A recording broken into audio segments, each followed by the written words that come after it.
আটঘরিয়া বাজারের পাশেই অবস্থিত আটঘরিয়া হাট। এই আটঘরিয়া হাটেই এই যে কাঁচা বাজার বিক্রয় হয়। বিশেষ করে সপ্তাহে 2 দিন আটঘরিয়া হাট বসে। সোমবার ও বৃহস্পতিবার এই হাট বসে থাকে। তবে প্রতিদিনই কিছু সবজি বিক্রয় হয়। বিশেষ করে এই বাজারে হালকা পাতলা কিছু সবজি বিক্রয় হয়। তবে হাট বসে সপ্তাহে 2 দিন। এই হাটে গ্রাম অঞ্চলের কৃষকগণ তাদের নিত্য প্রয়োজনীয় পণ্য সামগ্রী ক্রয় করে। এখান থেকে কাঁচা বাজার ক্রয় করে এবং মশলাপাতি ক্রয় করে থাকে। আটঘরিয়া হাটে অনেকগুলো মশলাপাতির দোকান, এই যে অনেকগুলো মশলাপাতির দোকানে মশলাপাতি সাজিয়ে রেখেছে। আর বিশেষ করে কাঁচা বাজারের জন্য খুবই বিখ্যাত আটঘরিয়া এই কাঁচা বাজারের হাট।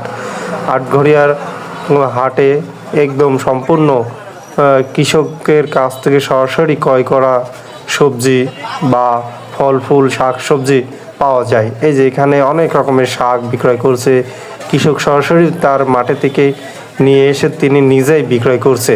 এরকম অনেক কৃষক রয়েছে, পাশাপাশি অনেক দোকানদার রয়েছে যারা কৃষকদের কাছ থেকে ক্রয় করে এখানে দোকান বসিয়ে বিক্রয় করে সারা দিন।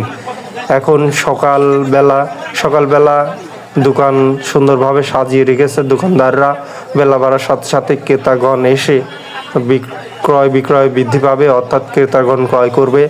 পর্যায়ক্রমে এই সাইডটাই তরমুজ বিক্রয় হচ্ছে, অনেকগুলো তরমুজের দোকান। এই যে আটঘরিয়া হাট পাবনা জেলায় অবস্থিত। আটঘরিয়া বাজারের পাশেই এই হাটের অবস্থান।